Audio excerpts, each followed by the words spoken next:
Good morning friends, মই doctor নিপুণ নেওগ আপোনালোকক মোৰ চেনেলটো স্বাগতম জনাইছোঁ। বহুত দিন ভিডিঅ' কৰা নাছিলোঁ। এগৰাকী বন্ধুৰ অনুৰোধক্ৰমে আজি এটা ভিডিঅ' বনাবলৈ লৈছোঁ। তেখেত তেনেকুৱা এটা ৰোগতে ভুগি আছে। আজি আমি কথা পাতিম বগা চাপ মহিলাৰ যিটো হোৱাইট ডিছচাৰ্জ হয় তাৰ বিষয়ত আলোচনা কৰিম, যাক মেডিকেলত লিউকোৰিয়া বুলি কোৱা হয়। কেনেকুৱা ধৰণৰ লক্ষণ থাকিব পাৰে বা কি কাৰণত তেনেকুৱা হ'ব পাৰে, আৰু কেনেকুৱা হোমিঅ'পেথিক চিকিৎসা আছে ইয়াৰ, সেই বিষয়ে আলোচনা কৰিম। আহকচোন আজি আমাৰ ভিডিঅ'টো আমি আৰম্ভ কৰোঁ। লিউকোৰিয়া কোনো ডাঙৰ বেমাৰ নহয়, এইটো এটা জাষ্ট লক্ষণ হয়।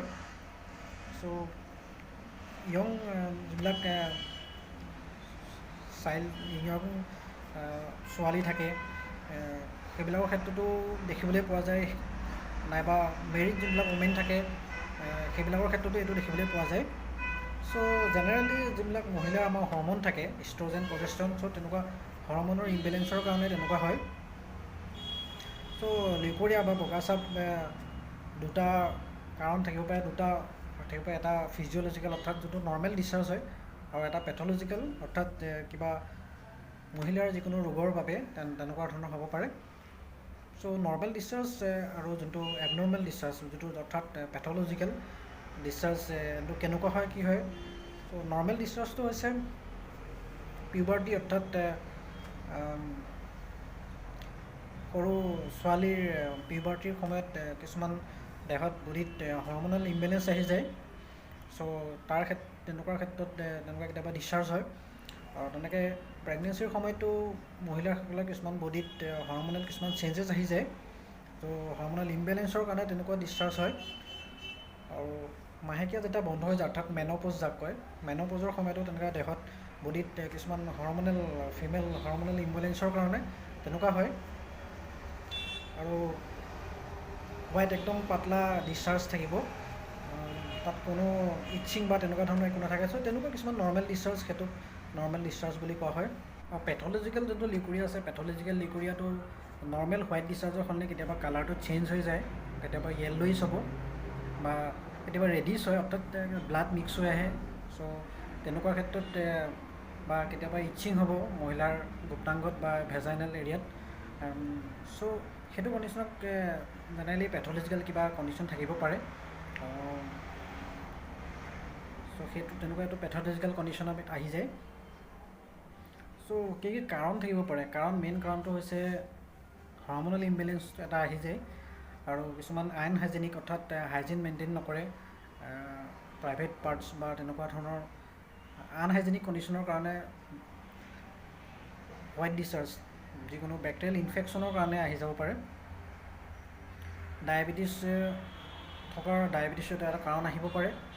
আৰু কিছুমান কণ্ট্ৰাচেপ্টিভ ইউজ কৰে মহিলাই, কণ্ট্ৰাচেপ্টিভৰ ইউজ কৰাৰ কাৰণেও তেনেকুৱা হোৱাইট ডিছচাৰ্জ হ'ব পাৰে। কনষ্টিপেশ্যন, অৰ্থাৎ কৌষ্ঠকাঠিন্যত ভুগি থাকিলেও কেতিয়াবা তেনেকৈ লিউকোৰিয়াত ভুগিব পাৰে। লক্ষণ কেনেকুৱা ধৰণৰ, কি লক্ষণ থাকিব পাৰে? সেই প্ৰাইভেট পাৰ্টছ, অৰ্থাৎ ভেজাইনেল এৰিয়াত ডিছকমফৰ্ট ফিল কৰিব, ইটচিং হ'ব, কেতিয়াবা কঁকালৰ বিষো হয়, লৱাৰ বেকেট থাকে। আৰু পেথলজিকেল কণ্ডিশ্যন, অৰ্থাৎ মহিলাৰ যদি ইউটেৰাইন ফিব্ৰইড বা হোমিঅ'পেথিক চিকিৎসা বুলি ক'লে কি হ'ব? হোমিঅ'পেথিক চিকিৎসাত তেনেকুৱা ৰোগ খুব সুন্দৰভাৱে ভাল হৈ যায়। কাৰণ আমি প্ৰেক্টিছতো তেনেকৈ বহুত কেছ পাইছোঁ, আৰু তেনেকৈ ভালো হৈছে হোমিঅ'পেথিক চিকিৎসা কৰাৰ পাছত। হোমিঅ'পেথিক চিকিৎসা বুলি ক'লে তেনেকুৱা ধৰণৰ কেইটামান ঔষধৰ বিষয়ে ক'ম। খালি আপোনালোকে তেনেকুৱা ঔষধ তেনেকৈ গ্ৰহণ নকৰিব, কাৰণ তেনেকৈ ইউজ নকৰিব। কোনোবা অভিজ্ঞ চিকিৎসকক দেখুৱাই ঔষধ ইউজ কৰিব। তেনেকুৱা বগা চাপ বা লিউকোৰিয়াৰ ক্ষেত্ৰত হোমিঅ'পেথিক ঔষধ চেপিয়া ইউজ কৰিব পাৰি। চেপিয়াৰ যদি এনেকুৱা হোৱাইটিছ ডিছচাৰ্জ হয় বা ইটচিং থাকে,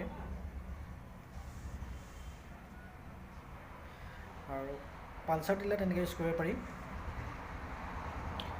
আৰু যদি শকত আবত মহিলা হয়, তেনেকুৱা ক্ষেত্ৰত যদি হোৱাইটিছ ডিছচাৰ্জ হয় আৰু অফেন্সিভ, অৰ্থাৎ কিছুমান বেক্টেৰিয়েল ইনফেকশ্যনৰ কাৰণে যদি গোন্ধ থাকে, অফেন্সিভ ডিছচাৰ্জ থাকে, তেনেকুৱা ক্ষেত্ৰত আমি ক্ৰিঅ'চোল ইউজ কৰিব পাৰোঁ। তেনেকুৱা ধৰণৰ বহুতকেইটা হোমিঅ'পেথিক ঔষধ আছে। হোমিঅ'পেথিক চিকিৎসাত তেনেকুৱা ৰোগী বা তেনেকুৱা লিউকোৰিয়া বা হোৱাইট ডিছচাৰ্জৰ কেছ খুব সুন্দৰভাৱে ভাল হয়। চ' আশা কৰোঁ বন্ধুসকল আজি ভিডিঅ'টোৰ পৰা আপোনালোকে অলপ হ'লেও কিবা এটা শিকিছে। যদি ভিডিঅ'টো চাই ভাল পাইছে তেতিয়া বা চেনেলটো লাইক কৰিব আৰু ছাবস্ক্ৰাইব কৰিব নাপাহৰিব। চ' আকৌ এটা নতুন ভিডিঅ' দিয়া প্ৰতিশ্ৰুতিৰে আজিলৈ এৰিছোঁ।